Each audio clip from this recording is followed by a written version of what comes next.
When is a parent born? When your world changes in a moment? Nani? Or when the moment is celebrated by all? When you start learning again? Or with a new role? Is it your child's first breath? Or is it just a feeling? Parents are born when they fulfill a responsibility. Your child's umbilical cord blood can provide protection from 80 life-threatening diseases. Keep it safe with Asia's largest stem cell bank. Cord Life. One chance, one choice. Hi, everybody. A very, very warm welcome and good evening. Thank you for joining us today, this evening on the webinar. I would like to welcome Dr. Pragna Pathak. Thank you, ma'am, for taking the time to join us today. This platform has been arranged for us by CordLife, one of India's leading stem cell banks, and myself, Sonali Shiblani, and I'm a pregnancy and postnatal consultant. We'll be talking today with you about nutrition and emotional well-being during pregnancy. I hope you enjoy the session today. It is going to take about an hour plus. So make sure that you keep your self comfortable, have a lot of healthy snacks, water, visit the washroom, etc. Also, I have kept the microphones on mute because the session is going to be recorded and we'll be sharing this recording with you. So before we go ahead with the nutrition and emotional well-being, I would like Dr. Pragna Pathak to join us and address everybody. Thank you, ma'am, and over to you. Yeah. Hello, all pregnant women. How are you all? I hope you are keeping good. In this current time, I have observed that many pregnant ladies are coming with so much of anxiety, stress related to the pregnancy. And we as a doctor have observed that as the whole community is facing so much of stress. Maybe it's a physical stress, maybe it's a mental stress, maybe it's the economical stress, maybe some work pressure, some home pressure. Staying together in the family itself creates a stress to many people. So I thought, let me take a topic that is mental peace during pregnancy, which is absolutely necessary. I hope now you all have understood that you are having one precious life inside your womb. आपके अंदर एक और life धबकना शुरू हो गई है, जो आपका अंदर का एटमॉस्फेयर, आपका इमोशनल स्टेटस ऑब्जर्व कर रहा है. यू माइट हैव सीन कि अगर आपका मूड ठीक नहीं है तो बाजू में जो बैठा है उसका भी मूड आप बिगाड़ सकते हो. चाहे आप गुस्सा करके बैठो या मुंह चुड़कुला के बैठो या बोलने में ऐसे कर लो तो आपके बाजू वाला भी उसकी असर में आ जाता है. So the same way your baby is inside your womb, and if you are keeping your mind stressful, it is going to definitely affect your baby. So the mental peace, happy रहने का during जो pregnancy है, it is very much required and it is very much essential. तो question आएगा कि ये हम लोग मेंटल पीस कैसे बनाए रखें. So one thing is that keep your mental atmosphere always positive. How you will keep? तो पहले तो एक खुद को खुश रहने का आपको एक डिसीजन लेना पड़ेगा. सेकंड, फैमिली में भी सब लोग को वो डिसीजन में अग्री करना पड़ेगा कि बाय एनी मीन्स ये प्रेग्नेंट लेडी को खुश रखना है, उसका मेंटल स्टेटस हैप्पी रहना चाहिए, वो बहुत पॉजिटिव रहनी चाहिए. कोई भी चीज अगर हम कोई भी काम शुरू करते हैं और बड़े स्ट्रेस के साथ शुरू करते हैं और आराम से शुरू करते हैं तो उसमें बहुत फर्क आ जाता है. तो ये आई विल फील दैट कि जब बच्चा पेट में है, और that may be the most important gift or most meaningful work God has given to you, or you have received that कि मुझे मेरा बच्चा इस लाइफ में लाना है, तो it is very important job. तो वो जॉब बहुत अच्छी से हम लोग कर सके। एंड वर्किंग लेडीज को खास ये है, इवन द हाउस वाइफ, कि भाई आपकी जिंदगी के 1 साल 9 मंथ से बच्चा पेट में है और बाहर आने के बाद के 2-3 साल है, वो ये बच्चे को एक कमिटमेंट देना है और पॉजिटिवली देना है, पॉजिटिव एटमॉस्फेयर देना है। तो मेडिसिन लेना है, डॉक्टर की विजिट करना है, अच्छा खाना खाना है, इतना वेट पुट ऑन करना है, एक्सरसाइज करना है, that everything is required along with the mental peace. तो उसके लिए आई वुड सजेस्ट कि every day if both husband and wife both can sit together and do some meditation at least for 15-20 minutes. Meditation is that just you observe your breathe, observe your movement of your baby, nothing to be done, nothing to be stressful, it is not to concentrate, it is just sit and be happy. By inside you try to remain happy, observe your breathe. Automatically the way of peace will open gradually to you, but that has to be a daily practice and has to be done at the place and the same place and preferably same time. So allot 15 minutes of your time for a meditation, and if you, both of you can sit, it is fine, but if you can both can sit, then at least mother can sit and give some positive uh, suggestions to your baby, whichever way you want a baby to grow in the further life. So this will be the probably first attachment, connection of mother, baby will happen. आप लोगों ने सबने सुना होगा कि अभिमन्यु कुछ सीख के माँ के पेट से सीख के आया था। तो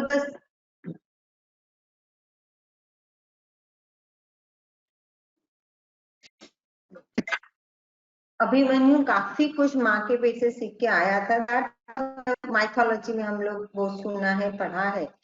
But now there are many उस पे एक्सपेरिमेंट हो रहे हैं, and it's coming true that whatever the mother thinks, mother atmosphere बच्चे को inside बच्चे अंदर देती है, that has a tremendous effect on the baby grow. तो फर्स्ट ऑफ ऑल जैसे घर में भी घर का एटमॉस्फेयर पीसफुल होना चाहिए, हैप्पी रहना चाहिए। एंड आएगी लाइफ में सिचुएशंस तो आती है, सबकी लाइफ में आती है, कई बार तो सिचुएशन लगता है कि सिचुएशन इतना स्ट्रेस, सारा स्ट्रेस है, लेकिन वो है सिचुएशन, उसको अच्छे से पॉजिटिवली टैकल कर सकते हैं। तो pregnancy is not a disease, neither it is a burden, but it's a responsibility for the society, for the family, and for yourself. You have decided to become a mother. You plan to be a mother. So better कि आप best mother बन पाए आपके बच्चे के लिए। ऐसा सब सोचते हैं, but when it comes to it's difficult. But at least whoever starts from the pregnancy, it will make a lot of difference to the baby. I have studied many books and referred many books. So recently I am reading, आप लोगों ने अगर सुना है the Pondicherry and Shri Aurobindo from Pondicherry, उन्होंने इसमें special लिखा है कि whichever way you want your baby to grow, तो उसका थोड़ा daily you put that thought in your mind, even in the look wise, whichever way you want your baby to look, तो मैंने वो डेली प्रैक्टिस से काफी फर्क आ सकता है। So my to all the mothers की अपना पॉजिटिव इमोशनल स्टेटस बनाए रखें, एवरीडे मेडिटेशन करें, झगड़ा हो रहा है या तो नेगेटिविटी आ रही है तो उससे डिटैच हो। जो फैमिली में अगर कुछ चल रहा है तो उससे आप अपना पॉजिटिव एटीट्यूड बनाने के लिए everyday meditation is the way. Daily prayer. We like in hospital, we can give you the which kind of prayer you can do for your baby every day. You can put your hand on the baby, and we have a specialized prayer for your all mother. So whenever you can come for the consultation, you can pick the words of that prayer and you can speak those words to your every day. When the pregnancy starts with the positivity and when it ends with the great efforts towards the positive side, I've seen a good result for the health of the mother as well as for the baby. And always worrying about the baby. I have seen many mothers come, ये तो नहीं हो गया, वो तो नहीं हो गया. See, we are there to take care of it. If anything wrong, will definitely guide you. Sometimes we advise you to take care of. That doesn't mean we want to make it stressful. These are the points you should consider in life. बहुत सारी चीज आज सोनाली हम लोगों को बताएगी कि क्या खाने से तुम्हारी बॉडी हेल्दी रहेगी, बच्चे का वेट भी अच्छे से बढ़ेगा, मदर हेल्दी रहेगी, रादर देन मोटापा नहीं आए. तो सोनाली जो आज बोलेगी वो आपका बहुत इफेक्ट पड़ेगा. और पहले की जैसे आयुर्वेदा में बताया था कि सब जगह खाने से ही आपका माइंड का थॉट प्रोसेस. तो आई वुड सजेस्ट कि खाने में भी आप थोड़ा ज्यादा हेल्दी नेचुरली मेड फूड, जैसे भगवान ने बनाए हैं फ्रूट्स है, वेजिटेबल्स, नेचुरली जो खाना बना है हमारे आजू बाजू उस पे नजर पड़ाओ, rather than too much cooked food, too much of like processed food, that should be avoided during pregnancy. वो टंग के लिए अच्छी है but not for the healthy for your baby as well as for your mind. So one can start living a healthy life and sometimes it becomes like a habit for mother and the baby follows that. So I think now Sonali will take over it and she'll guide you for the food to nutrition to be taken during the pregnancy. And I wish all the best to all the pregnant ladies. Thank you. Thank you so much. Thank you so much, ma'am. Thank you for sharing your very valuable time and joining us this evening. And thank you for the opportunity to speak to all your mamas. Yeah. So let us get started. आज के session से हम शुरू करते हैं. तो हम शुरू करते हैं आज के सेशन से. आज हम बात करेंगे प्रेगनेंसी में खाने पीने और इमोशनल वेलबींग के बारे में. एंड ये सेशन आपके लिए डॉक्टर प्रज्ञा पाठक ने ऑर्गेनाइज करवाया है कॉड लाइफ के द्वारा. कॉड लाइफ इंडिया की एक लीडिंग स्टेम सेल बैंक है. जैसे कि मैंने आपको बताया, आपको हमने म्यूट पे रखा गया है और इस सेशन के दौरान आप अपने माइक्रोफोन नहीं यूज कर पाएंगे, लेकिन आप अपने क्वेश्चंस बेशक पूछ सकते हैं. एक क्वेश्चन बॉक्स है आपके डैशबोर्ड पे, आप उस पर अपने सारे क्वेश्चंस टाइप कर दीजिए और आपको जो भी क्वेश्चंस हैं वो हम सेशन खत्म होने से पहले जरूर आंसर कर देंगे. ठीक है, तो अब हम शुरू करते हैं. Let me share my screen with you. जैसे कि मैंने आपको बताया, ये सेशन रिकॉर्ड भी हो रहा है, तो आप इस सेशन की रिकॉर्डिंग आपको कॉड लाइफ की टीम 2 से 3 दिन के बाद इन टच रहेगी और आपको ये सेशन की रिकॉर्डिंग शेयर कर देगी. राइट, सारे मदर्स के लिए एक छोटा सा गिफ्ट वाउचर भी है कॉड लाइफ के द्वारा, तो ये भी आपको सेशन के एंड में हम इसके बारे में बताएंगे. ठीक है, सो अब शुरू करते हैं. Nutrition for a healthy pregnancy. मेरा नाम सोनाली है, सोनाली शिवलानी. मैं मुंबई से हूँ और मुझे प्रेग्नेंट मदर्स और पोस्ट डिलीवरी मदर्स के साथ काम करके अभी ऑलमोस्ट 17 years हो रहे हैं. It's been 17 years and I'm a mother myself. I have 2 wonderful kids. अब उनको kids नहीं बोल सकते, अब तो adults हो गए. 20 और 18 years के बच्चे हैं मेरे. बट कुछ कहानियां उनसे भी सीखी है, कुछ पेरेंटिंग लेसन्स उनसे भी सीखे हैं. तो स्टोरी टेलिंग की बहुत मुझे शौक है. मैं मतलब काफी सारी स्टोरीज बताती रहती हूँ. So during the session also I like to explain with examples. Right, so let's get started. जब हम हेल्दी ईटिंग हैबिट्स की बात करते हैं तो ये सिर्फ आपके बेबी के लिए नहीं, बट आपके लिए और आपके पूरे परिवार के लिए, for the entire family, it's considered to be very very important.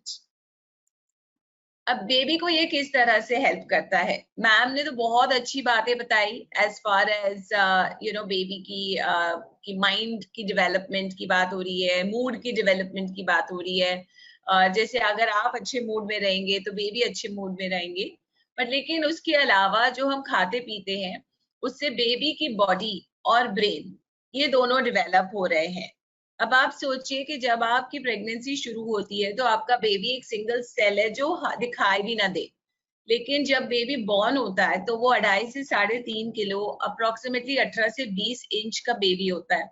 उसमें सारे ह्यूमन बीइंग्स के लक्षण होते हैं, जैसे हार्ट, किडनी, लंग, सारा कुछ तैयार हो जाता है। तो वो एक जो छोटा सा कण है वो एक पूरा इंसान बन जाता है, एंड इतनी सारी जो फिजिकल डेवलपमेंट है वो इंसान की जिंदगी में कभी नहीं होती। दूसरी बात सोचने की बात ये है कि ये आपका नींव है। तो जब नींव अगर मजबूत रहेगा तो उसके बाद जो उसके ऊपर हम बिल्ड करते हैं, जैसे अगर हम बिल्डिंग का फाउंडेशन सही बनाएंगे तो फ्यूचर में उस बिल्डिंग को तकलीफ नहीं आएगी, और अगर कोई नेचुरल कैलामिटीज भी आ जाती हैं तो वो बिल्डिंग डटी रहेगी।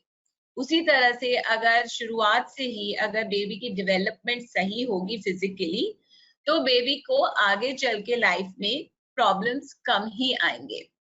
अब ब्रेन डेवलपमेंट की बात करते हैं। जब बेबी की डेवलपमेंट शुरू होती है, जब वो एक सिंगल सेल बनता है तो डिवाइड होकर एक सेल बन जाता है ब्रेन, और दूसरा सेल बन जाता है बेबी की बॉडी। तो ये जो ब्रेन डेवलपमेंट है वो आपकी गर्भ से ही शुरू हो जाती है। मैम ने अभिमन्यु का एग्जाम्पल दिया, अभी अभिमन्यु तो महाभारत में थे। हमको इसके बारे में अभी करंट डे एंड एज में ज्यादा मे बी मायने ना रखे, बट ओवरऑल जो बात है कि अगर बच्चा अंदर है तो वो क्या समझ रहा है, क्या महसूस कर रहा है, इसकी बहुत ही अहमियत है। और इसके बारे में हम थोड़ी सी बात बाद में भी करेंगे। बट ब्रेन डेवलपमेंट जो है वो आपके गर्भ में सबसे ज्यादा होती है। एक और चीज होती है जो होता है बच्चे का वजन। मैंने बोल तो दिया 2.5 से 3.5 किलो, लेकिन हम इसका इतना मायने क्यों रखते हैं? इसकी वैल्यू इतनी है क्योंकि जब बच्चे का जन्म होता है और हम किसी महिला से मिलने जाते हैं अस्पताल में, तो हमारी अगर जो मम्मी है या सास है वो उनसे पूछेगी कि लड़का हुआ या लड़की। दूसरी बात पूछेगी सिजेरियन हुआ कि नॉर्मल डिलीवरी, और तीसरी बात बच्चे का वजन जरूर पूछेंगे। वो इसीलिए क्योंकि हमारे मन में, हमारे जहन में ये है कि बच्चे के वजन से ही बच्चे की सेहत का पता लगता है। बट बच्चा अगर कमजोर है, 2.5 किलो से कम है, तो उसको वीकनेस है, बीमारी लगने के चांसेस ज्यादा है। और मानो या ना मानो बट डिलीवरी में भी दिक्कत होती है क्योंकि बच्चा कमजोर है। तो जब यूट्रस की कॉन्ट्रैक्शंस होती हैं तो वो कॉन्ट्रैक्शंस बच्चा सहन नहीं कर पाता। अगर बच्चा ज्यादा है वजन में, 3.5 किलो से अधिक हो जाता है, तो ये बच्चा डिलीवरी कैसे होगी? अभी आपका शरीर तो नॉर्मल है, वहां से एक नॉर्मल साइज का बच्चा ही निकल सकता, ओवरवेट नहीं निकलेगा। डिलीवरी के बाद भी अर्ली चाइल्डहुड में एज एन एडल्ट थोड़ा ओबेसिटी का, ओवरवेट का जो प्रॉब्लम्स है वो ज्यादा होते हैं। अब ये सारी चीजों को हमको ध्यान में रखना बहुत ही जरूरी है, क्योंकि बच्चे का वजन, बच्चे की ओवरऑल सेहत ना कम ना ज्यादा, एक नॉर्मल रेंज में होना बहुत जरूरी है। मदर के लिए भी बहुत सारे फायदे हैं। जब हम मदर के फायदे की बात करते हैं तो the full idea is here कि आपकी प्रेगनेंसी हेल्दी और सेफ रहेगी। जब हम हेल्दी और सेफ प्रेगनेंसी की बात करते हैं तो प्रेगनेंसी में जो कॉम्प्लिकेशंस हैं, जैसे जेस्टेशनल डायबिटीज, थायराइड, हाइपरटेंशन, ये सारे आपको कम होंगे। इसका मतलब आपकी सेहत सही है। डिलीवरी अगर जल्दी हो जाए या देर से हो, मतलब 40 हफ्तों के बाद हो, तो दिक्कत ही होती है। और अगर जल्दी हो, 37 वीक से पहले हो जाए, तो शायद इंटेंसिव केयर यूनिट की जरूरत पड़े। बट लेकिन अगर फुल टर्म नॉर्मल डिलीवरी होती है तो हमको और हमारे बच्चे को कोई दिक्कत नहीं होती। मैं ये तो नहीं बोलूंगी कि आपकी डिलीवरी में बिल्कुल पेन नहीं होगा, वो होगा क्योंकि लेबर है, पेन्स तो होने हैं। बट लेकिन फिर भी आपको उन पेन्स को हैंडल करने की अगर आपके अंदर ताकत है तो सहन शक्ति भी आ ही जाएगी। तो ये जो आपका बर्थ एक्सपीरियंस है वो डेफिनेटली बेटर होगा। हॉर्मोन्स के बारे में आप अपने हस्बैंड से पूछ लीजिए कि आपका मूड कैसा है आजकल। थोड़े से आप चिड़चिड़े हैं, थोड़ा रोने का मन होता है, थोड़ा हंसने का मन होता है, थोड़े से आप इरेशनल है, कोई भी चीज पे आप कोई भी कमेंट मार लेते हो, या किसी चीज पर भी आप बिगड़ जाते हो, ये आपके हार्मोन्स की वजह से हो रहा है। और हार्मोन्स को भी सही खाने से हम मेंटेन कर सकते हैं। और last but not the least आपका वजन। अगर आपने एक्सेस वेट गेन कर लिया तो लूज तो आपको ही करना है, राइट? सो इसका मतलब ये नहीं है कि आप प्रेगनेंसी में बस खाते ही रहें, आप प्रेगनेंसी में खाएं लेकिन हेल्दी जरूर खाएं। कुल मिला के आपको प्रेगनेंसी में करीबन 300 एक्स्ट्रा कैलोरीज की जरूरत रहती है। अब ये 300 एक्स्ट्रा कैलोरीज अगर मैं आपको एक्सप्लेन करूं नॉर्मल डे टू डे खाने के हिसाब से, तो इसका मतलब ये होता है कि आपको 2 चपाती, 1 कटोरी सब्जी और 1 कटोरी दही, ये अगर आप एक्स्ट्रा ले लेंगे दिन में, पूरे दिन में, तो ये हो जाते हैं आपके 300 एक्स्ट्रा कैलोरीज।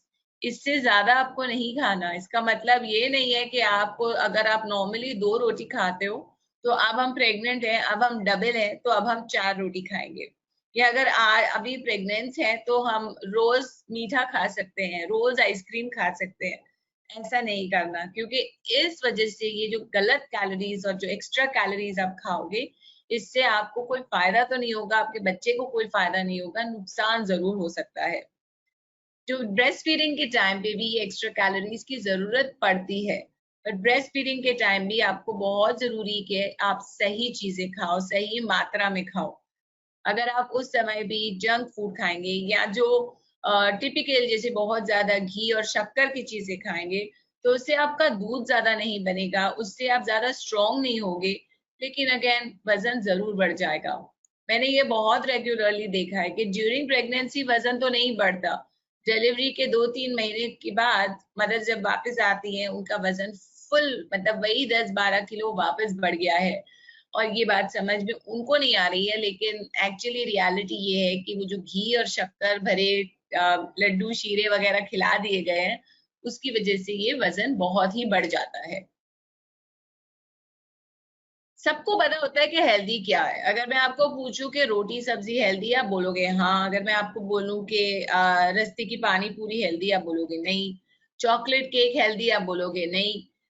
सलाद हेल्दी, आप बोलोगे हाँ। तो हेल्दी क्या है हमको पता है, लेकिन बैलेंस्ड मील क्या है, क्या आप ये जानते हैं? अगर हम बैलेंस्ड मील की बात करते हैं तो आपकी जो मील है, जो आप खाते हो, उसमें 5 चीजें होनी चाहिए। इसीलिए आपको अपनी उंगलियां देखनी है, 5 चीजें होनी चाहिए, और ये बहुत ही जरूरी है आपके ओवरऑल डाइट इनटेक के लिए। अब ये 5 चीजें क्या है जो आपके मेन मील्स जैसे कि ब्रेकफास्ट, लंच और डिनर है, इसमें क्या होना चाहिए, ये हम आपको बताते हैं। पहला होता है कार्बोहाइड्रेट्स। अब इसको आसानी से समझाने की कोशिश करती हूँ। ये होगी आपकी रोटी, चावल, इडली, डोसा। अगर आप कोई भी, और जैसे अगर ओट्स वगैरह लेते हैं, उपमा, पोहा, जो भी आपके ग्रेन्स जैसे सीरियल्स वाली चीजें हैं, इनको हम कार्बोहाइड्रेट्स बोलते हैं। अब दिन में आपको कम से कम 6 खाने हैं, और एक सर्विंग एक रोटी के बराबर होती है, 8 इंच की रोटी के बराबर होती है। अगर आप दिन में बहुत ज्यादा ले लेंगे, मतलब अगर समझो हेल्दी कार्बोहाइड्रेट्स ना लेंगे, तो ये फिर एम्प्टी कैलोरीज हो जाती है, जिससे आपका अननेसेसरी वजन बढ़ता है। तो कम से कम 6, ज्यादा से ज्यादा 11, ये आपके ऊपर है, लेकिन आपको ये हेल्दी वाले कार्बोहाइड्रेट्स लेने। इसका मतलब है कि आप सिर्फ अनरिफाइंड ग्रेन्स लेंगे। तो व्हाइट राइस छोड़ के अब ब्राउन राइस खाइए, व्हाइट ब्रेड छोड़ के अब होल व्हीट ब्रेड या मल्टीग्रेन ब्रेड ले लीजिए। ग्रेन्स में सिर्फ गेहूं पे मत अटकिए, बाजरा, जवार, नाचनी की रोटी भी ले लीजिए। तो ये हो जाती है आपकी वैरायटी, क्योंकि जितनी आप ज्यादा वैरायटी लोगे उतने आपको ज्यादा न्यूट्रिएंट्स मिलेंगे। फ्रूट्स और वेजिटेबल्स हमारे स्टार्स हैं, हम इनको बहुत बहुत मायने देते हैं, क्योंकि इससे एक तो आपकी इम्यूनिटी बढ़ती है, दूसरे आपके बेबी की और प्रेगनेंसी की सपोर्ट होती है। तो प्रेगनेंसी की जो सपोर्ट है वो सिर्फ फल और सब्जियों से मेनली आती है, क्योंकि इसमें आपको बहुत सारे विटामिन्स और मिनरल्स मिलते हैं, और आपके हार्मोन्स को भी ये कंट्रोल में रखते हैं। अब इनको कैसे चूज करना है? नेक्स्ट अब आपको बोलेंगे हरी सब्जियां खा लो या विटामिन सी का कुछ ले लो, इसमें बहुत कंफ्यूजन है। तो सबसे सिंपल सोल्यूशन आपका ये है कि एक तो जो फ्रेश है, मतलब जो सीजन में अवेलेबल है, आप वही खाएं। अभी आम का सीजन नहीं है इंडिया में, तो हम आम नहीं खाएंगे, लेकिन अभी स्ट्रॉबेरीज का सीजन चल रहा है, तो हम स्ट्रॉबेरीज खाएंगे। जब हम वाइड वैरायटी बोलते हैं, तो जैसे अगर आप ये मेरी तस्वीरें देखोगे, बड़ी रंग बिरंगी है। तो जब आप बाजार में सब्जियां खरीदते हो, या सब्जी मंडी, या वो जो फ्रूट वाले की बास्केट से आप फ्रूट्स खरीदते हो, जितने आपको अलग अलग रंग दिखाई देना, सारे रंग खरीद लीजिए, क्योंकि फ्रूट्स और वेजिटेबल्स में आसान से आसान आपको न्यूट्रिएंट समझाने से बेटर ये रहेगा, आपको ये मैं बोल दूं कि हर न्यूट्रिएंट और एक कलर, मतलब रंग के हिसाब से न्यूट्रिएंट होता है। तो अगर आप एक ही रंग की सब्जी खाओगे तो आपको एक ही न्यूट्रिएंट मिलेगा, और अगर आप अलग अलग रंग बिरंगी सब्जियां और फल खाओगे तो आपको अलग अलग विटामिन और मिनरल्स मिलेंगे। तो इसीलिए आप जितने ज्यादा रंग खाओ उतना अच्छा। यहाँ पे मैंने सर्विंग्स जो लिखे हैं, फ्रूट्स में कम से कम 2, वेजिटेबल्स में कम से कम 3 पूरे दिन में आपको खाने हैं, और एक सर्विंग होती है 100 ग्राम, मतलब कुल मिला के आधा किलो फल और सब्जियां आपको प्रेगनेंसी और ब्रेस्ट फीडिंग के दौरान रोज डेली अकेले खुद खानी जरूरी है। अब एक और चीज हमने बोली, ब्रेन डेवलपमेंट, बहुत अच्छा बड़ा सा वर्ड बोल दिया, और मेरे ख्याल से आप सब लोग ना कि ना उस टाइम पे बिल्कुल एकदम अलर्ट हो गए थे कि बेबी का ब्रेन डेवलपमेंट भी हम सीखेंगे। एब्सोल्युटली। और कैसे होता है ब्रेन डेवलपमेंट? क्योंकि हमको प्रोटीन्स की चीजें खानी है। कई बार मदर जब अपना डाइट लिख के देती है, वो मुझे ये लिख देती है कि हम प्रोटीन्स तो हम खाते हैं, और जब पूरे दिन का हम डाइट चार्ट देखते हैं तो उसमें सिर्फ 1 कटोरी दाल होता है। अब इतना बहुत कम है। यहाँ पे जो रिक्वायरमेंट है प्रेगनेंसी में 60 to 75 ग्राम्स आपको पर डे लेने हैं। तो अगर हम 75 ग्राम्स भी पकड़ते हैं ऑन द हायर साइड, एक अंडा भी अगर आप लेते हो तो उसमें सिर्फ 6 ग्राम प्रोटीन होता है। एक कटोरी अगर आप दाल ले लेते हो तो उसमें 4 से 6 ग्राम प्रोटीन होता है। अगर आप बहुत पानी वाली दाल लेते हो तो फिर ऑब्वियसली कम, और अगर आप गाढ़ी दाल लेते हो तो ऑब्वियसली ज्यादा। तो ओवरऑल प्रोटीन हमारे लिए बहुत ही मुश्किल है। अगर आप वेजिटेरियन हो, आप मीट एग्स वगैरह नहीं खाते हो, तो आपको प्रोटीन और भी डिफिकल्ट होगा। तो आप 75 ग्राम्स कंप्लीट करने के लिए कि आप दिन में 12 कटोरी दाल खाओगे, बहुत मुश्किल है, राइट? तो इसीलिए प्रोटीन के ऊपर हमको थोड़ा ज्यादा ध्यान देना है। और प्रोटीन की चीजें जैसे हैं पल्सेस, जैसे दालें हैं, चना, छोला, राजमा, वटाना, ये आपके लेग्यूम्स हैं। अलग अलग किस्म के नट्स जैसे आमंड्स हैं, वॉलनट्स हैं, पिस्ताज हैं। अगर आप मीट लेते हो तो आप चिकन, फिश ये भी ले सकते हो। एग्स आप ले सकते हो। सोया प्रोडक्ट्स जैसे सोयाबीन, न्यूट्रेला, ये सारे आप इंक्लूड कर सकते हो। स्प्राउट्स आप ले सकते हो रेगुलरली अपनी डाइट में। तो ये कुछ चीजें हैं जो आप अपने डेली डाइट में इंक्लूड करने से आपकी प्रोटीन की वैल्यू इंक्रीज हो जाएगी। अब प्रोटीन को इंक्रीज करने के लिए सिंपल सा सोल्यूशन है। हम रेकमेंड करते हैं कि प्रेगनेंसी में आपको हर 2 से 3 घंटे खाना चाहिए, क्योंकि आपका शुगर लेवल्स मेंटेन रहेगा। अगर आप हर 2 से 3 घंटे खाते हैं तो जब भी आप खाएंगे, आप प्रोटीन की कोई भी चीज जरूर खाएंगे। बहुत ही इंपॉर्टेंट है, राइट? तो जैसे मॉर्निंग अगर आप ब्रेकफास्ट लेते हो तो ब्रेकफास्ट में अगर आपने पोहे बनाए हैं तो पोहा में नट्स जरूर डाल दीजिए। अगर आप मिड मॉर्निंग में फल खाते हो तो उसके साथ आप कुछ सीड्स वगैरह ले सकते हो। दोपहर में दाल, रात में दाल, शाम के नाश्ते में स्प्राउट्स। तो इस तरह से आपको अपना प्रोटीन इंटेक को डेफिनेटली इंक्रीज करना है।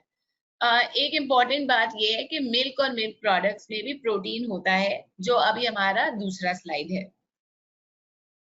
अभी कैल्शियम में बोन और टीथ डेवलपमेंट हो जाती है, और उसके अलावा मसल और नर्वस सिस्टम, इसकी भी डेवलपमेंट सही होती है।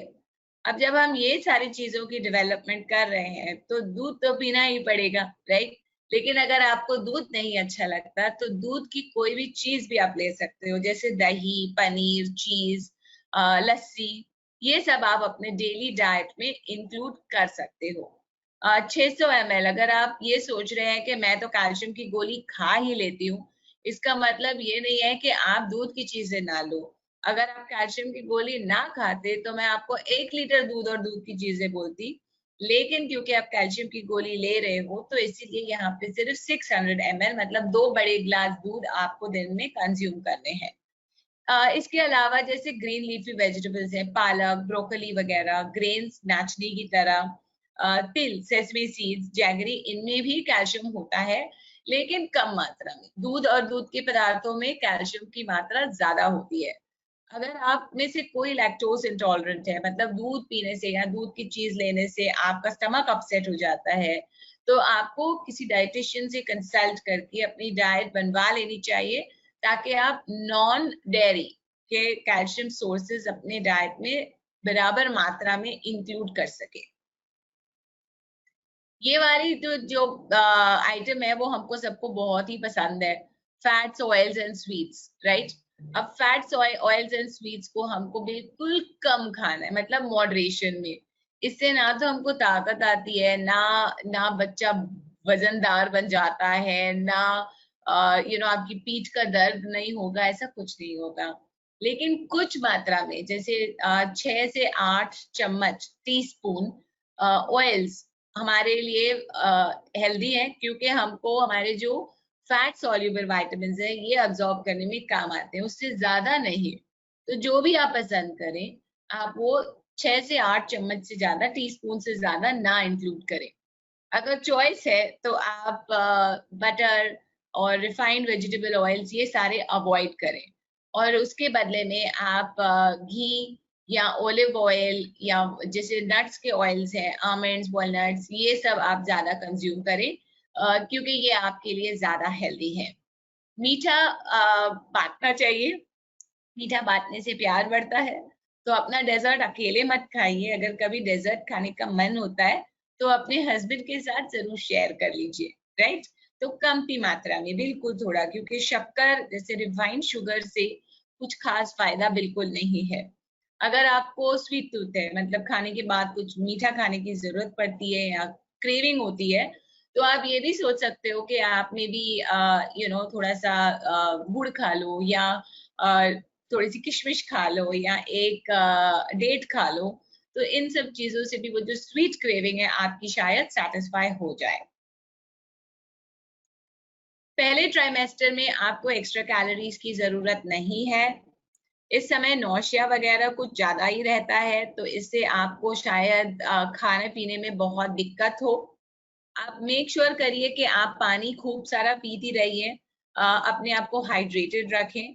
नौशिया से बचने के लिए ऑयली और स्पाइसी फूड को आपको कम करना है, और स्मॉल मील्स खानी है, मतलब छोटी छोटी मील्स, बहुत ज्यादा एक टाइम पे आप नहीं खा पाएंगे।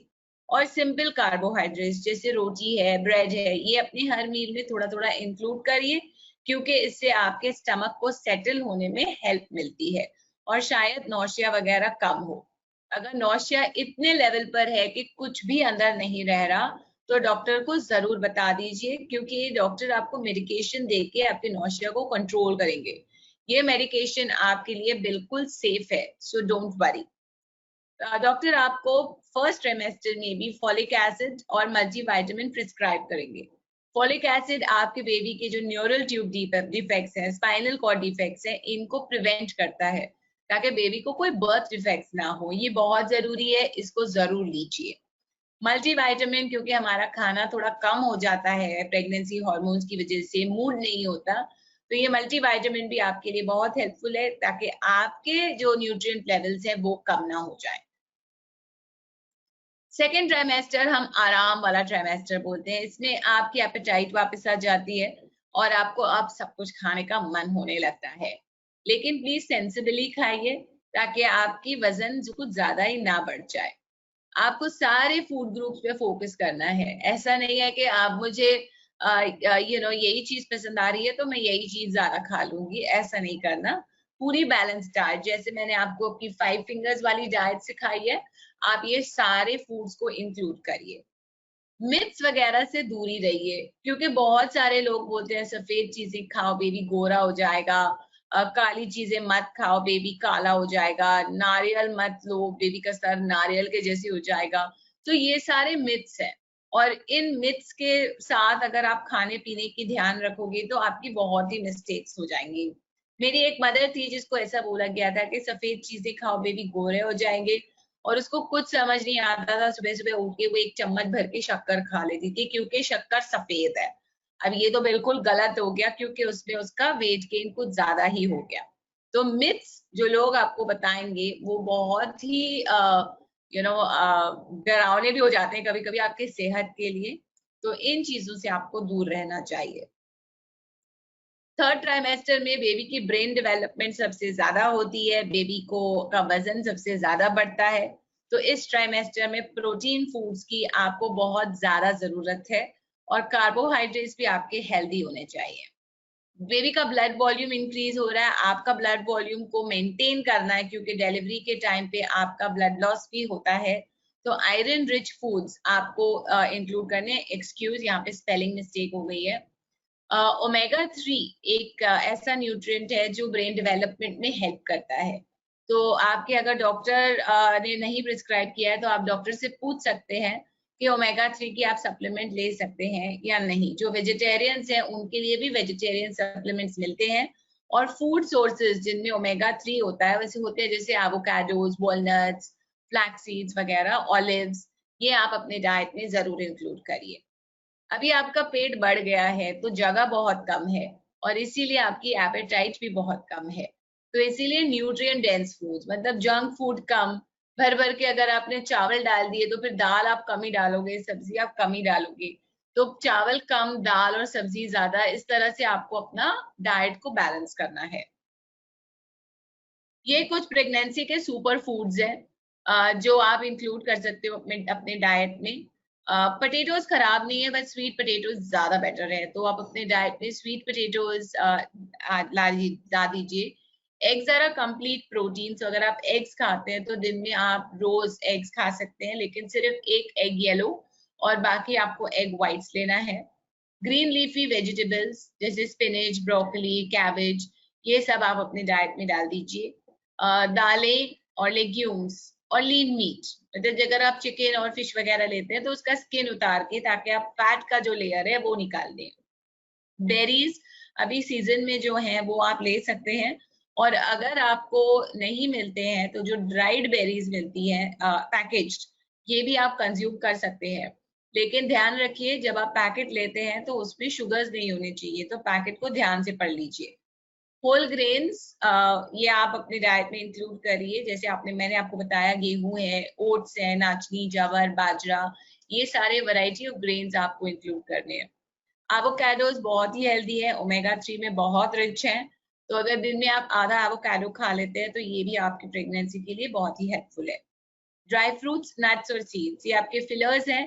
बीच बीच में स्नैक करने के टाइम पे अगर आपको मन करे तो थोड़े से रोस्टेड ड्राई फ्रूट्स वगैरह आप कंज्यूम कर सकते हैं। पानी आपको दिन में कम से कम 8 से 10 ग्लास लेना है, तो करीबन 2.5 से 3 लीटर।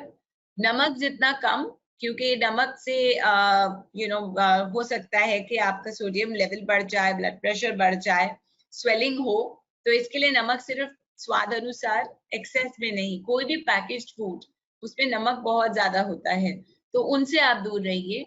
आपके डॉक्टर ने आपको सप्लीमेंट्स दिए हैं, ये सप्लीमेंट्स आपको विदाउट फेल लेने हैं, क्योंकि हमारे पास सिर्फ 9 ही महीने हैं एक परफेक्ट बेबी बनाने के लिए, राइट?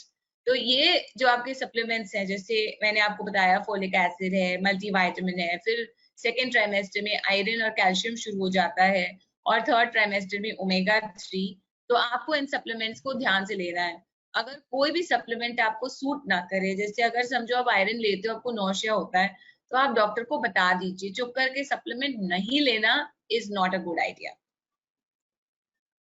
इन चीजों से आप दूर रहेंगे, जैसे कि रॉ मीट है, सॉफ्ट चीजेस, और जो अनपैस्चराइज्ड मिल्क है, मतलब गाय और भैंस से डायरेक्टली दूध निकाल के हमको नहीं पीना। और जो रेगुलर चीज हमारे को मार्केट में मिलती है, जैसे अमूल है, गो है, ब्रिटानिया है, ये हम आराम से खा सकते हैं। जो फॉरेन चीजेस है, ब्लूबेरी वगैरह, इनसे हम दूर रहेंगे। कच्चे अंडे नहीं खाने, ठंडी का मौसम है, अंडा फेंट के हमने दूध में डाल के पी लिया, ये अब हम नहीं कर सकते। और ये तो खैर काफी लोग नहीं करते, बट लेकिन कुछ डेजर्ट्स में जैसे चॉकलेट मूस वगैरह है, इसमें भी अंडा आ जाता है। एक्सेस में फिश ना लें क्योंकि मर्क्यूरी लेवल्स हाई हो जाती हैं, बट फिश ओवरऑल आपके लिए हेल्दी है, तो हफ्ते में अगर आप 2 से 3 बार फिश ले लेते हैं तो ये आपके लिए इट्स फाइन। अजीनोमोटो जो चाइनीज फूड में पड़ता है, ये आपको अवॉइड करना चाहिए। इसका रिसर्च पूरा कंप्लीट नहीं है, लेकिन जब तक थोड़ा भी बहुत रिस्क फैक्टर इसके साथ एसोसिएटेड है तो हम इसको अवॉइड करेंगे। चाय, कॉफी, एरिएटेड ड्रिंक्स, ये सब से कैफीन बढ़ जाता है, तो आपको ये भी कम मात्रा में या बिल्कुल ही अवॉइड करनी चाहिए। एंड ऑफ कोर्स बोलने की बात ही नहीं है कि अल्कोहल और marijuana, ऐसे कोई भी और ड्रग, सिगरेट्स वगैरह, ये आपको प्रेगनेंसी के टाइम पे नहीं लेने चाहिए। अगर आपके आसपास कोई स्मोक करता है, जैसे अगर आपके हस्बैंड स्मोक करते हैं, तो उनको भी आपके पास नहीं रहना चाहिए स्मोकिंग करते वक्त, क्योंकि सेकेंड हैंड स्मोक से भी आपको और आपके बच्चे को हार्म हो सकता है। ये कुछ फूड्स हैं जिनको हम कंट्रोवर्शियल फूड्स बोलते हैं, जैसे पपाया, पाइनएप्पल। अगर हम कच्चा पपाया, कच्चा पाइनएप्पल खाते हैं तो पेट में करवट पड़ सकती है और इससे कॉन्ट्रैक्शंस भी हो सकते हैं। तो इसीलिए हम कच्चा पपाया, पाइनएप्पल नहीं खाएंगे। लेकिन अगर हम कमती क्वांटिटी, मतलब थोड़ा सा राइप पपाया खा लेते हैं, तो इसमें कोई दिक्कत नहीं है। डेट्स गरम नहीं करते और काले हैं, इससे बच्चा काला नहीं होगा। लेकिन डेट्स में बहुत हेल्दी फाइबर्स होते हैं, आयरन होता है। तो आप, अगर आपकी प्रेगनेंसी नॉर्मल है, तो आप 1 से 2 डेट्स दिन में जरूर ले सकते हैं। कोकोनट वाटर सोडियम को कम करता है। तो अगर आप कोई भी नमक वाली चीज खाते हैं, तो सोडियम वाटर की, पोटेशियम की वजह से एक्चुअली सोडियम लेवल्स कम होते हैं। तो थोड़ा बहुत कोकोनट वाटर आप दिन में ले सकते हैं। एक्सेस घी नहीं लेना है, क्योंकि इससे ना तो वजन, मतलब बच्चे का वजन बढ़ने वाला, ना आपकी सेहत बनने वाली, लेकिन वजन आपका जरूर बढ़ जाएगा। तो थोड़ा सा, जैसे बिरयानी के ऊपर आपको तड़का देना है, या अगर आप पराठे पे थोड़ा लगाना चाहते हो, तो that is perfectly all right. Iron levels बढ़ाने के लिए आपको आयरन रिच फूड्स और प्रोटीन रिच फूड्स, ये दोनों चीजें आपको लेनी जरूरी है, क्योंकि हीमोग्लोबिन का मतलब होता है हेम और ग्लोब्यूलिन। आयरन रिच फूड्स का मतलब होता है meat, eggs, legumes, tofu, pumpkin and sunflower seeds. ये सब मैंने आपको एग्जांपल्स दे दिए। Cashews, almonds, dried apricots, green leafy vegetables, broccoli, raisins, apples, pomegranate, peaches, prunes. ये जनरली मदर्स की कंप्लेंट रहती है कि हमारा प्रेगनेंसी में हीमोग्लोबिन नहीं बढ़ता, और हीमोग्लोबिन बढ़ाने के लिए ये फूड्स आपको इंक्लूड करने चाहिए, क्योंकि हीमोग्लोबिन बच्चे का भी बढ़ना जरूरी है, क्योंकि बच्चे का फुल ब्लड सप्लाई बनना है।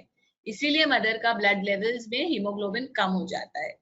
आयरन सप्लीमेंट से चीटिंग ना करें, और जब भी आप आयरन रिच कोई भी फूड लेते हैं, उसके साथ आप विटामिन सी ले लीजिए बाकायदा। मैं तो ये भी सजेस्ट करती हूँ मदर्स को कि जब आप अपनी आयरन की गोली लेते हो, तो आप उसको 1 ग्लास नींबू पानी के साथ ले लो, तो उसमें आपका आयरन अब्सॉर्प्शन इंक्रीज हो जाएगा। पोस्ट डिलीवरी आपको हेल्दी ही खाना है, कोई भी फूड को आपको अवॉइड नहीं करना। घी वगैरह से ज्यादा दूध नहीं बनता, आप स्ट्रांग नहीं होते। आपको रिकवर करने की जरूरत है, तो पोस्ट डिलीवरी पीरियड में वेट लॉस के लिए कोई भी क्रैश डाइट ना करें। वेट लॉस ग्रेजुअल होनी चाहिए। प्रेगनेंसी के लिए आपको 9 मंथ्स लगे, तो कम से कम 6 से 8 महीने तो लगेंगे डिलीवरी के बाद वेट लॉस करने के लिए, अगर आप सही से खाओ पियो और सही से आप एक्सरसाइजेस वगैरह शुरू करो।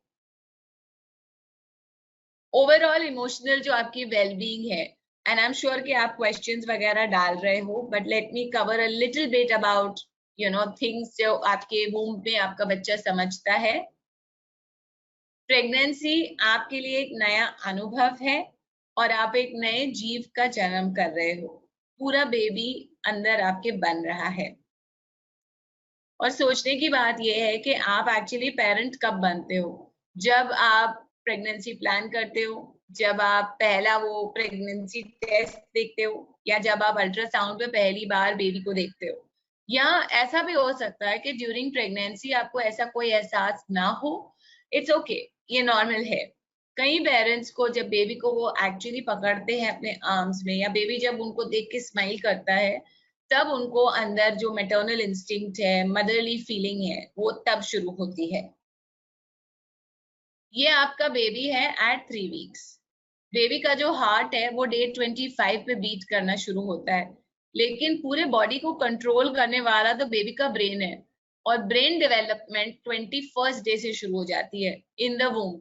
एंड कई बार हमको पता भी नहीं होता कि हम इस टाइम पर प्रेग्नेंट है, इजंट इट? अगर ब्रेन की डेवलपमेंट शुरू हो गई है, तो उसमें ये सारी चीजें भी हो सकती हैं। थॉट्स मतलब ख्याल, फीलिंग्स, एहसास, इमोशंस, जैसे हमारे रिएक्शंस वगैरह है, हैप्पीनेस, सैडनेस, मेमोरीज, हमारी जो यादें हैं, एंड समझ, ये सारी चीजें आपका ब्रेन और आपके बेबी का ब्रेन भी कर सकता है आपके अंदर। बेबीज आपके स्टमक के अंदर ही लैंग्वेज स्किल्स डेवलप करना शुरू कर देते हैं। तो आपको बेबी के साथ लास्ट 10 वीक्स में बात करनी चाहिए। अगर आपको पता नहीं है कि आप क्या बात करें, तो बस आप अपने दिन की कहानी ही सुना दीजिए करें, क्योंकि आपकी आवाज उनके लिए बहुत ही मायने रखती है। आप गाना भी गा सकते हैं, और आप चिंता मत करिए अगर आपकी आवाज बिल्कुल बेसुरी है तो कोई फर्क नहीं पड़ता। आपके बेबी ने कभी लता मंगेशकर की आवाज नहीं सुनी, तो आप आराम से बेशक गाना गा सकते हैं। कोई अच्छा सा म्यूजिक वगैरह भी बेबी को अच्छा लगेगा, तो सूदिंग म्यूजिक आप प्ले कर सकते हैं। इतना ध्यान रखिए कि जो आप सुन रहे हैं वही आपका बेबी सुन रहा है, जो आप महसूस करते हैं जब आप सुनते हैं वही आपका बेबी महसूस करता है। क्योंकि बेबी को अपनी समझ तो अभी तक नहीं है, वो सिर्फ माँ की समझ से महसूस कर रहा है। तो अगर आपको कोई म्यूजिक पसंद है, अगर आपको कोई आवाज अच्छी लग रही है, तो आपके बेबी को भी वो जरूर अच्छी लगेगी। जो बेबी का इमोशनल डेवलपमेंट है वो आपके इमोशनल और फिजिकल स्टेट पे है। हमने ये रेगुलरली देखा है कि अगर मदर्स रिलैक्स्ड रहती है तो डिलीवरी के बाद हम वो बेबीज को भी रिलैक्स्ड ही देखते हैं। लेकिन अगर मदर्स स्ट्रेस्ड आउट और एंग्शियस और वरिड रहती है तो हम डिलीवरी के बाद भी मदर्स को उसी स्टेट में देखते हैं। एंड ये बहुत ही इम्पोर्टेंट है कि मदर्स को रिलैक्स रहना चाहिए। बहुत सारी रिसर्च स्टडीज की गई हैं जो बताते हैं कि बेबीज को गर्भ के अंदर प्यार, खुशी, सैडनेस, स्ट्रेस, ये सारी चीजों का अनुभव होता है, राइट? जो मदर का इमोशनल स्टेट है। और उसके अलावा आप बेबी को अच्छे वाली बुक्स पढ़ के सुना सकते हो, आप बेबी के साथ बातें कर सकते हो, आप गाना गा सकते हो, म्यूजिक वगैरह चला सकते हो। तो इससे आपके जो वूम की एनवायरनमेंट है वो काम और हैप्पी रहेगी। एक और चीज है जो आपके बेबी के एनवायरनमेंट को अफेक्ट करती है, क्योंकि ये आपके मेंटल स्टेट को भी अफेक्ट करती है। ये होती है आपके रिश्ते, आपकी रिलेशनशिप्स।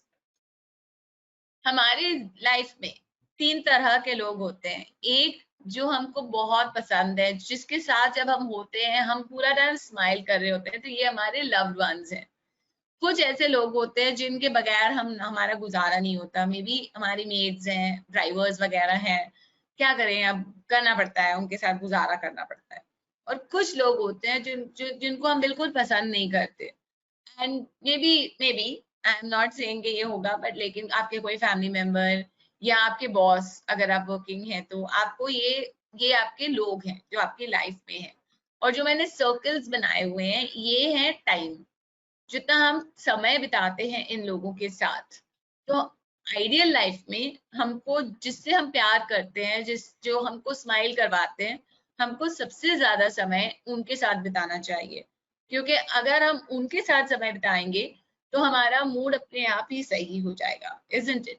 लेकिन असलियत में होता ये है कि हमारा सबसे अधिकतम समय उनके साथ निकलता है जिनको हम पसंद नहीं करते। जैसे अगर हम वर्किंग लेडीज हैं और हम अपने बॉस को नहीं पसंद करते, लेकिन दिन से 10 से 12 घंटे तो बॉस के साथ ही निकालने पड़ते हैं। और हम अपने हस्बैंड को बहुत पसंद करते हैं, लेकिन रात में सिर्फ आधा घंटा ही कभी कभी हमारी मुलाकात होती है। रात को एक ही कमरे में एक ही बिस्तर पे सोने से समय बिताना नहीं बोला जाता। तो हमको अपना जो ये सर्कल ऑफ लाइफ है, जो टाइम हम स्पेंड करते हैं, ये हमको रिवर्स करना है। हमको उन लोगों के साथ ज्यादा समय बिताना है जो हमको स्माइल कराते हैं, जो हमको खुश रखते हैं।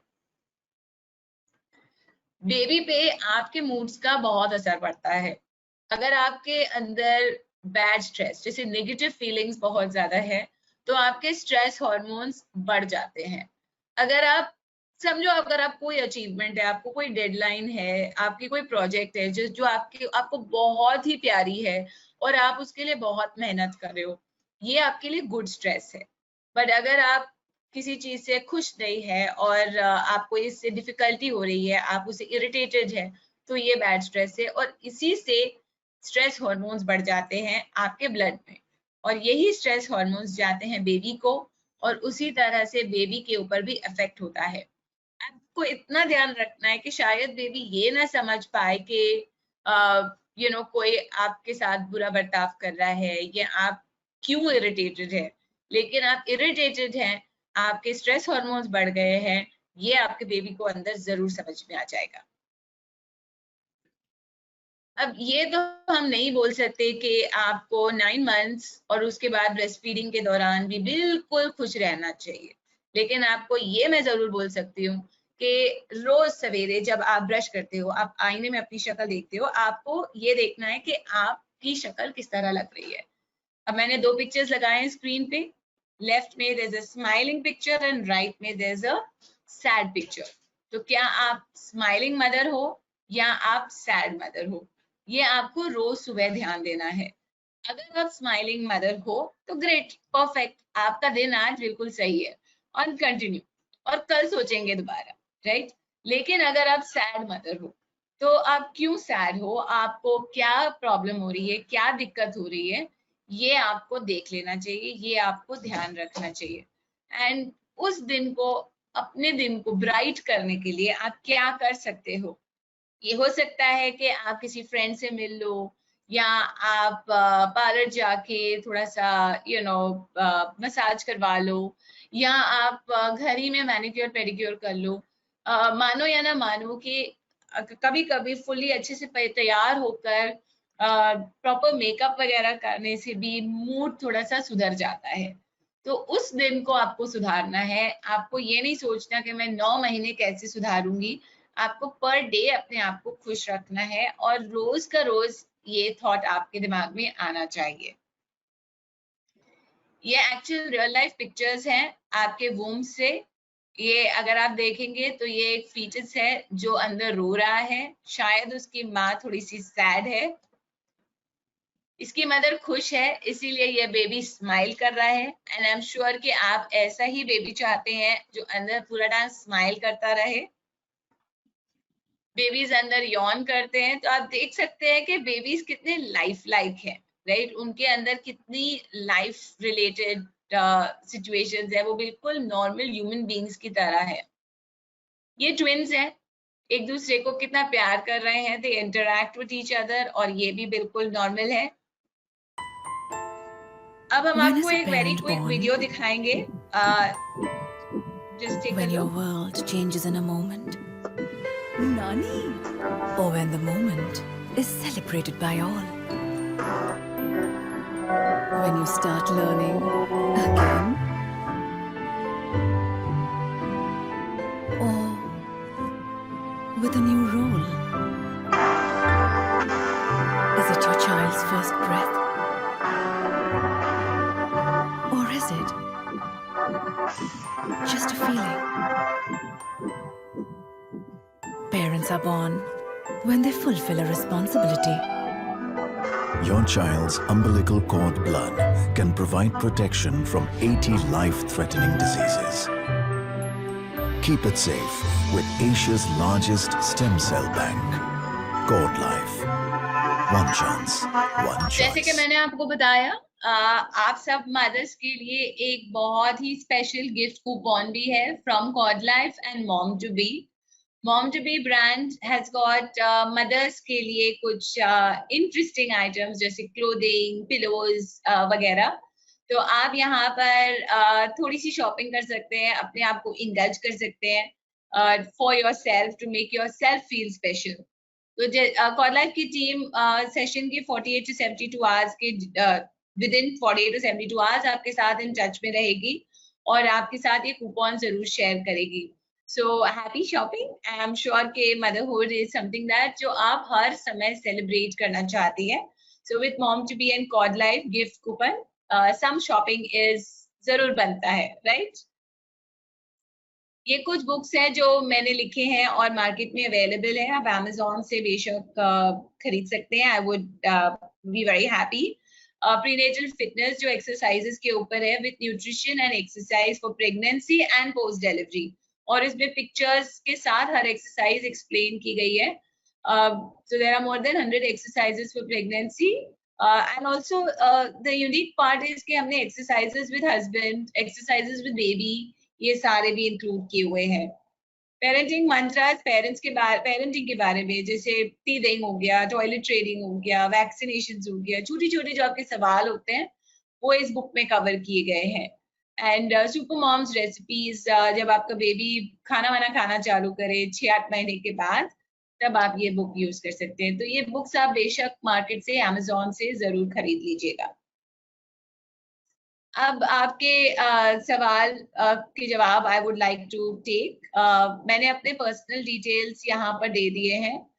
ये मेरा वेबसाइट एड्रेस है, फेसबुक का आईडी और इंस्टाग्राम का आईडी भी मैंने यहाँ पे दे दिया है। प्लीज आप जरूर फॉलो करिए, बिकॉज हम यहाँ पे रेगुलरली टिप्स वगैरह शेयर करते हैं और आने वाले इवेंट्स के बारे में भी हम डिटेल्स डालते हैं।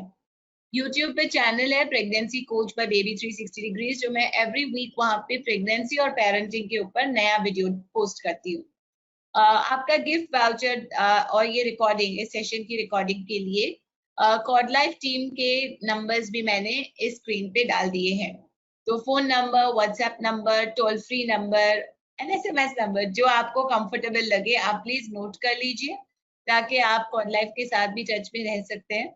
अगर आप स्टेम सेल बैंकिंग के बारे में जानना चाहते हैं तो आप इन्हीं नंबर्स पे कॉल करके अपनी प्रेजेंटेशन बुक कर सकते हैं, ताकि आपको समझ आ जाए कि आपके लिए वो सही चॉइस रहेगा आपके और बेबी के लिए।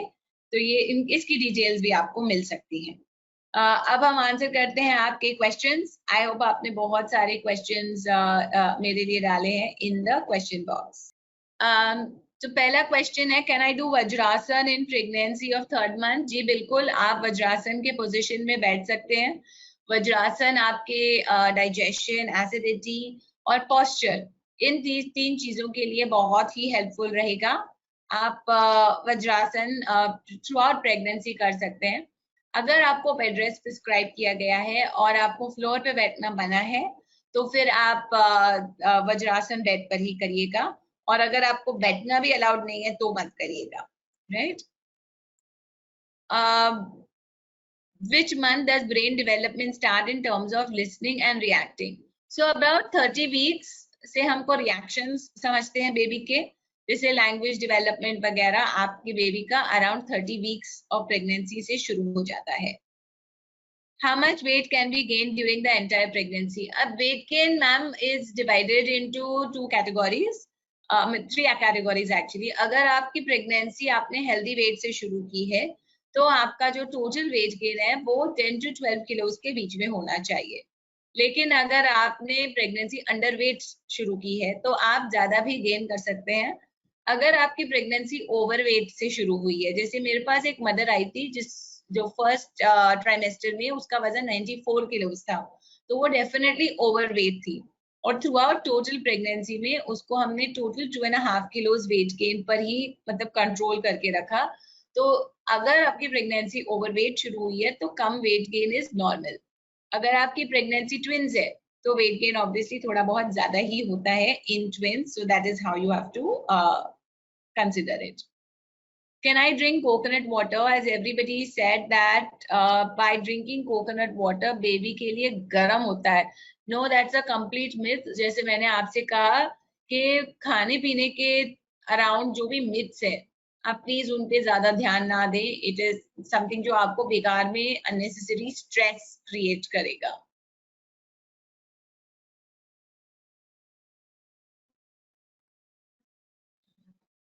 I have vomiting issue and therefore I have to take MSED 4 mg daily. Is it safe?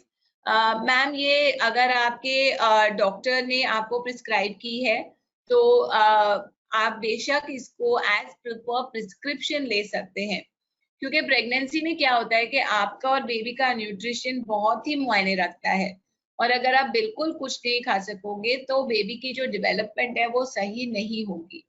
तो मेडिकेशन डॉक्टर सेफ्टी के हिसाब से ही प्रिस्क्राइब करेंगे, आपको कोई भी ऐसी चीज नहीं देंगे जिससे आपको और आपके बेबी को नुकसान हो।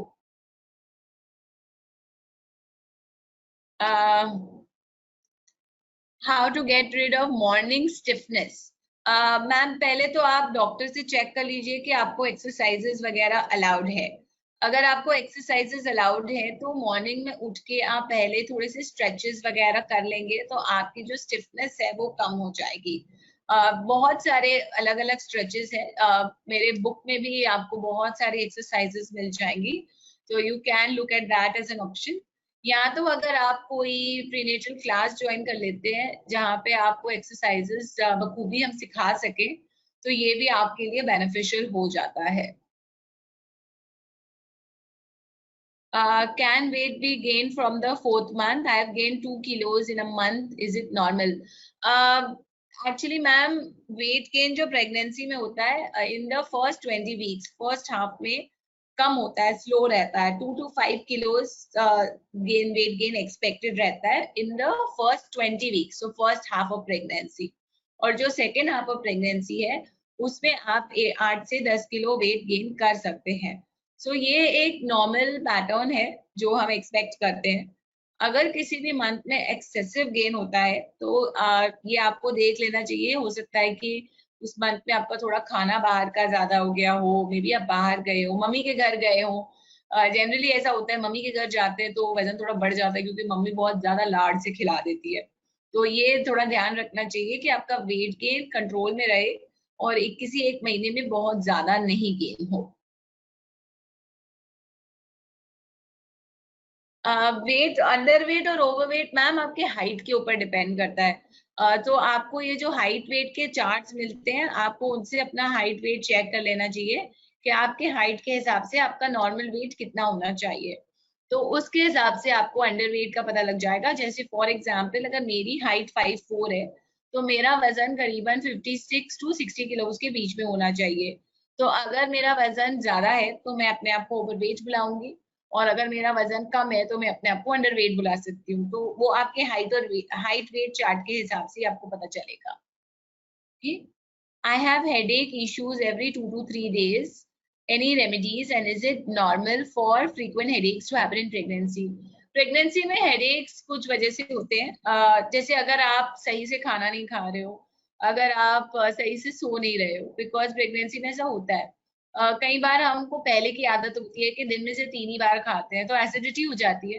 तो प्रेगनेंसी के टाइम पे आपको एवरी 2 to 3 आवर्स खाना चाहिए। अगर आप बहुत लंबे लंबे गैप से भी खाना खाएंगे तो आपको एसिडिटी की प्रॉब्लम होगी, और एसिडिटी से फिर आपको हेडेक्स हो जाते हैं। दूसरा होता है कि आप बहुत सोचते हो, दिमाग में जोर लेना जिसको बोलते हैं। तो कभी कभी प्रेग्नेंट हो जाते हैं तो हम सोचते हैं अरे अभी कैसे मैनेज होगा, प्रेगनेंसी चाहिए भी लेकिन नहीं भी चाहिए, अभी तो कोविड है अब कैसे होगा, मैं बस सही मदर बनूंगी या नहीं, लेबर कैसे मैनेज होगा, ये बहुत सारे ख्याल मदर्स को आते हैं। तो इसकी वजह से भी कभी कभी हेडेक्स होता है, नींद नहीं आती बराबर से। तो ये अगर रीजंस हैं तो ये तो आपको हैंडल करने हैं और इससे आपके हेडेक्स कम हो जाएंगे। अगर आपका ब्लड प्रेशर नॉर्मल नहीं है या आपका हीमोग्लोबिन लेवल्स कम है और उस वजह से हेडेक्स हो रहे हैं तो ये मेडिकल रीजंस हैं और ये आपको चेक करवाने चाहिए।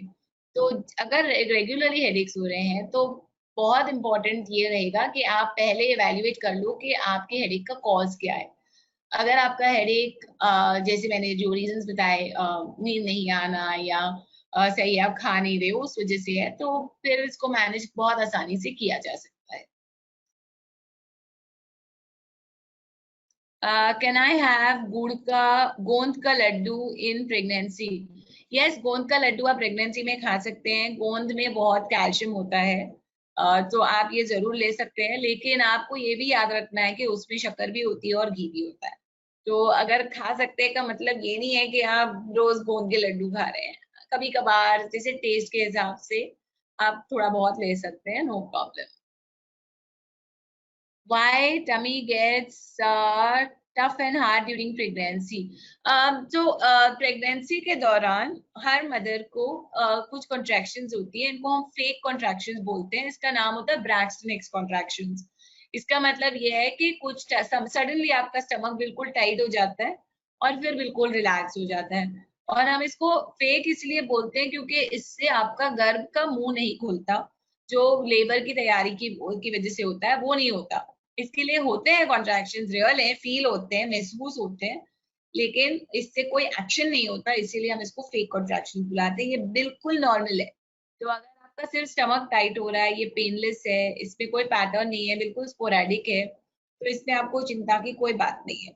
अगर कोई पैटर्न है, मतलब रेगुलरली इंटरवल्स पे आ रहे हैं, इसमें बहुत दर्द हो रहा है, तो ये आपके लेबर कॉन्ट्रैक्शंस हो सकते हैं। और अगर ये 37 वीक से पहले आपको महसूस हुए तो आपको डॉक्टर को बता देना चाहिए.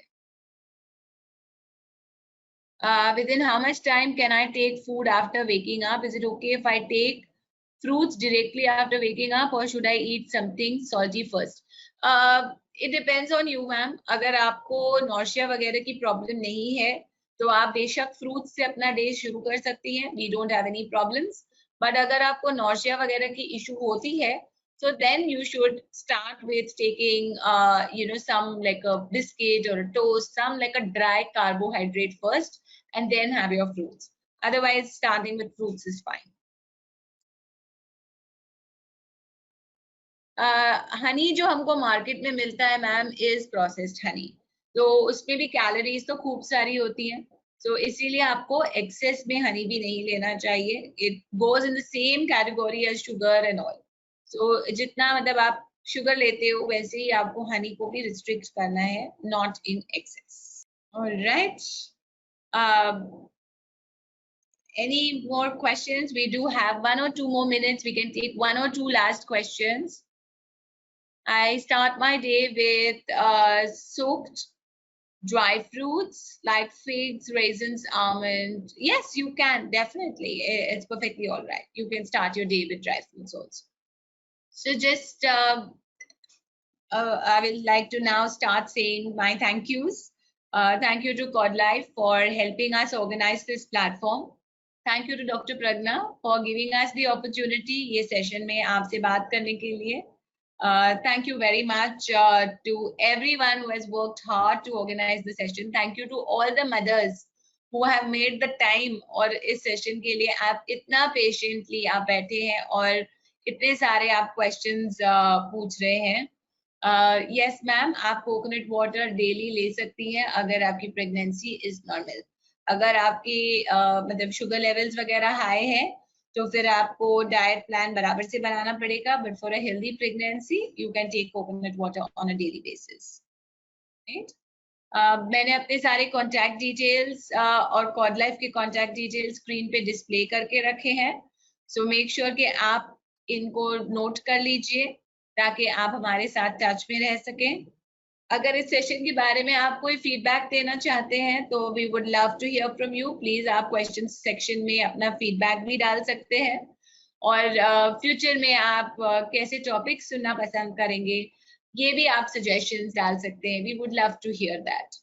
For thyroid ma'am you can eat everything, but जो डॉक्टर ने आपको मॉर्निंग की मेडिकेशन प्रिस्क्राइब की है you must take that without fail, because thyroid pregnancy में हो जाता है किसी किसी को. एज लॉन्ग एज हम उसको कंट्रोल में रखते हैं तो the pregnancy can continue as normal and we don't need to get stressed about it. So आप मेडिकेशन ध्यान से लीजिए, और जैसे जैसे डॉक्टर आपको थायराइड टेस्ट के लिए बोले वैसे रेगुलरली आप थायराइड टेस्ट भी कराते रहिए.